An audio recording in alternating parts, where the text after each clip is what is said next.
आप सभी को दिवाली की ढेरों शुभकामनाएं। आज की इस वीडियो में आप सभी देखेंगे कि दिवाली की रात में जब लक्ष्मी पूजा संपन्न हो जाए तो उसके बाद में घर में धन की बरकत के लिए हमें लक्ष्मी पोटली कैसे बनानी चाहिए। लगभग सभी घरों में ये पोटली बनाई जाती है।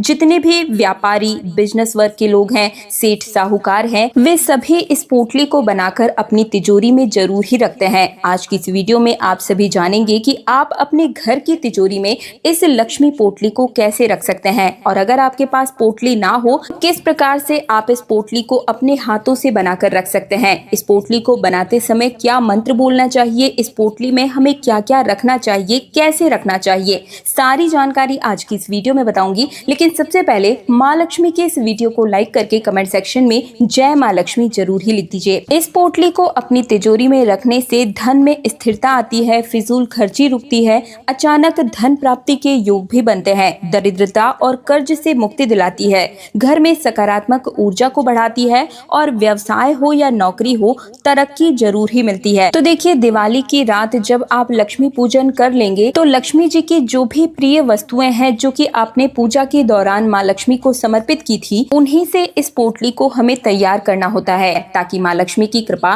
इनके साथ ही सदैव हमारी तिजोरी में बनी रहे। तो लक्ष्मी पूजन के बाद वहीं पर बैठकर हमें इस लक्ष्मी पोटली को बनाना होता है। तो इसके लिए हमें क्या क्या चाहिए होगा। सबसे पहले तो एक लाल रंग की पोटली आप ले लीजिएगा। मार्केट में ये बड़ी ही आसानी से आपको मिल जाएगी, आप घर पर भी इसे बना सकते हैं। तो इस तरीके से एक पोटली बना लें, और अगर पोटली ना हो तो इस तरीके से लाल रंग का कपड़ा लेकर भी आप इसकी पोटली बना सकते हैं। वीडियो में आगे मैं आपको बताऊंगी कि किस तरीके से साधारण कपड़े से आप तुरंत ही पोटली बनाकर तैयार कर सकते हैं। तो देखिए, सबसे पहले तो हम यहाँ पर लेंगे कौड़ियाँ। 5 की संख्या में मैं ले रही हूँ, आप चाहे तो 11 की संख्या में ले सकते हैं, 21 की संख्या में ले सकते हैं, लेकिन 5 लेना मेरे हिसाब से सफिशिएंट होगा। तो यहाँ पर 5 कौड़ियाँ ली है। ये जो कौड़ियाँ हैं माँ लक्ष्मी का प्रतीक मानी जाती है, माँ लक्ष्मी की बहन के रूप में इन्हें जाना जाता है, क्योंकि माँ लक्ष्मी और कौड़ियाँ दोनों ही समुद्र मंथन से उत्पन्न हुई थी। इस नाते कौड़ियाँ माँ लक्ष्मी की बहन हुई, और कौड़ियों में कुबेर देव का आशीर्वाद भी बसता है। तो इस तरीके से 5 कौड़ियाँ मैंने ले ली है। इसी के साथ में 5 कमल गट्टे हम ले लेंगे। देखिए, कम से कम 5 आप जरूर ही लें, इससे ज्यादा आप कितने भी ले सकते हैं। ये जो कमल गट्टे हैं ये माँ लक्ष्मी को बहुत ही प्रिय हैं, इसलिए पोटली बनाते समय आप जो कमल गट्टे हैं 5 की संख्या में कम से कम जरूर ही रखिएगा। और इसके बाद में 5 सुपारी हम ले लेंगे। सुपारी तो हर किसी के घर में होती ही है, हर प्रकार की पूजा पाठ में सुपारी काम आती है। इसी के साथ में 5 गोमती चक्र मैं लूंगी। ये जो गोमती चक्र होते हैं ये बहुत ही चमत्कारी और शुभ शंकाकार वस्तु मानी जाती है, जो भगवान विष्णु और माँ लक्ष्मी दोनों को ही प्रिय होती है। गोमती चक्र गोमती नदी यानी कि द्वारका गुजरात में पाई जाती है, और इस प्रकार से देखिए, इसमें बीच में आपको सर्कल गोल गोल जैसा दिखाई दे रहा होगा। ये बड़े छोटे आप जैसा चाहें, पंसारी की दुकान पर बड़ी ही आसानी से आपको 5 से 10 रुपए में ये संपूर्ण सामग्री मिल जाएगी। इन गोमती चक्र को विष्णु जी का सुदर्शन चक्र भी कहा जाता है, और बुराई और नकारात्मकता को नष्ट करने का ये कारक होता है। इसी के साथ थोड़ी सी मात्रा में धनिया जरूर ही डालिएगा, ज्यादा मत डालिएगा, क्योंकि 1 साल तक हमें इस पोटली को बनाकर रखना है। तो धनिया जो है वो खराब होने लगता है, तो थोड़ी सी मात्रा में हम धनिया लेंगे, जो कि धनतेरस के दिन हमने खरीदा था।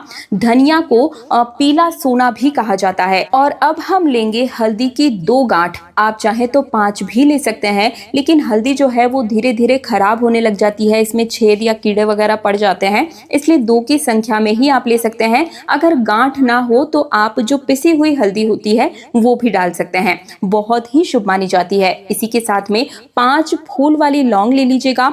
ये जो लौंग है बिल्कुल भी टूटी फूटी नहीं होनी चाहिए, इन चीजों का ध्यान रखा कीजिए।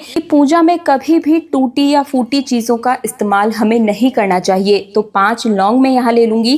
5 इलायची ले लीजिएगा। इलायची भी इस तरीके से खरी होनी चाहिए। और इसके अलावा पूजा में माँ लक्ष्मी के चरणों में जो दक्षिणा आपने समर्पित की थी उसे भी हम इसी में ही रखेंगे। और धनतेरस पर यदि आपने कोई सोना या चांदी खरीदा है, चांदी का सिक्का अगर आपने लिया है तो चांदी का सिक्का इसमें डाल दीजिए। अगर आपने चांदी का सिक्का नहीं लिया है, मान लीजिए आपने बिछिया या पायल वगैरह ली है, तो उसे आप मत रखिएगा, क्योंकि ये जो पोटली आप बना रहे हैं इसे 1 साल तक हमें तिजोरी के अंदर रखना है, खोलना नहीं होता है। तो अगर आपने चांदी का सिक्का लिया है तो ही आप डालें, नहीं तो फिर आप 1 ₹1 का सिक्का भी इसमें इस तरीके से डाल सकते हैं। देखिए ये जो सामग्री मैंने आपको दिखाई, कम से कम इन सामग्री के साथ ही आप इस पोटली को बनाइएगा।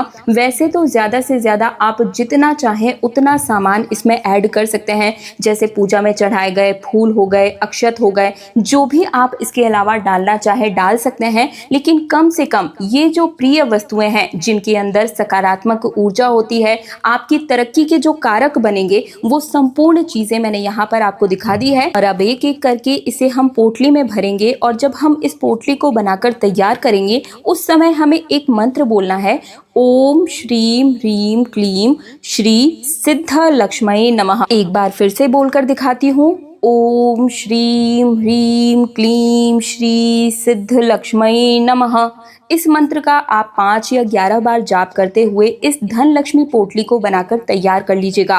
अगर आपको ये मंत्र याद नहीं आता है तो भी आप इस पोटली को बना सकते हैं, या अगर आप मंत्र बोलते हैं तो ये और भी ज्यादा सिद्ध हो जाएगा। तो इसके लिए आप चाहें तो मेरी इस वीडियो को डाउनलोड कर लीजिए। पोटली बनाते समय आप इस मंत्र को देखकर बोल लीजिएगा, या फिर आप चाहें तो कहीं पर लिखकर नोट भी कर सकते हैं। एक और मंत्र आपको बताती हूँ, ये जो मंत्र है ये कुबेर और लक्ष्मी का संयुक्त धन मंत्र कहलाता है। ओम श्रीम ह्रीम क्लीम श्री सिद्ध लक्ष्मये कुबेराय नमः। इस मंत्र का भी आप 5 या 11 बार जाप कर सकते हैं। और अगर आपको ये मंत्र भी याद ना हो पाए तो सबसे सरल मंत्र है जो तुरंत सिद्ध हो जाता है, ओम महालक्ष्मये नमः। इस मंत्र का 11 बार जाप कर दीजिएगा, तुरंत ही ये पोटली जो है वो आपकी सिद्ध हो जाएगी। तो इस तरीके से संपूर्ण सामग्री हमने पोटली में बनाकर तैयार कर ली है। और अब इस पोटली को ले जाकर आप अपने तिजोरी वाले स्थान पर या जहां आप पैसा रुपया रखते हैं वहां पर ले जाकर रख दीजिएगा। और मान लीजिए आप ऐसी पोटली मार्केट से नहीं खरीद पाए हैं, तब आप ऐसे लाल रंग के कपड़े पर भी इन संपूर्ण सामग्री को रख कर इसी प्रकार से मौली धागे की मदद से कलावा बांधते हुए इस प्रकार से आप इस पोटली को भी बनाकर तैयार कर सकते हैं। ये पोटली भी उतनी ही सिद्ध होती है, उतनी ही काम करती है, पूरे वर्ष भर धन को आकर्षित करने का कार्य करती है। तो इसे आप अपने व्यापार के स्थान पर या फिर घर में तिजोरी में जरूर ही रखिएगा। अब मैं आपको बताती हूँ कि पिछले साल जो आपने पोटली बनाकर तैयार की थी उसकी सामग्री का आपको क्या करना है। तो देखिए उनमें से जो भी गोमती चक्र हैं, कमलगट्टे हैं, कौड़ियां हैं, सिक्का इत्यादि हैं, उन्हें आप हटा लीजिएगा। यानी कि उन्हें गंगा जल से धोकर सबसे पहले माँ लक्ष्मी के पूजन में उन्हें चढ़ा दीजिएगा, समर्पित कर दीजिएगा। और जो सामग्री खराब हो गई है,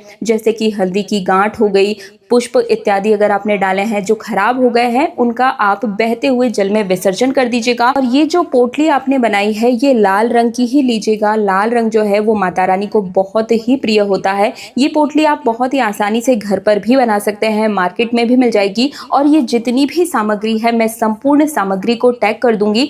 आप चाहे तो 2 दिन के अंदर ये सभी सामग्री आपके घर पहुंचा दी जाएंगी और इससे आप हमारे चैनल को सपोर्ट भी कर सकते हैं। तो मुझे उम्मीद है मेरे द्वारा दी गई जानकारी से आप सभी को संतुष्टि मिली होगी। वीडियो पसंद आया है तो प्लीज कृपया करके वीडियो को लाइक करके मुझे कमेंट सेक्शन में जरूर ही बताकर जाइएगा कि मेरी मेहनत सफल हुई है या फिर नहीं। साथ ही चैनल तीज त्योहार और धर्म को सब्सक्राइब करके पास वाले बेल आइकन को जरूर प्रेस कीजिएगा, ताकि व्रत त्योहारों से जुड़ी हुई संपूर्ण जानकारियां, पूजा विधि और उपाय हर रोज आपको मिलते हुए चले जाए। इसके लिए पास वाले बेल आइकन को भी प्रेस कर दीजिएगा। और अब एक अंतिम जिम्मेदारी या यूं कहूं कि रिक्वेस्ट आप सभी से कि इस वीडियो को ज्यादा से ज्यादा हर हिंदू भाई बहन, हर सनातनी के साथ शेयर जरूर ही कीजिएगा, ताकि और भी लोग लाभान्वित हो सके। जय माँ लक्ष्मी, जय श्री गणेश, हैप्पी दिवाली।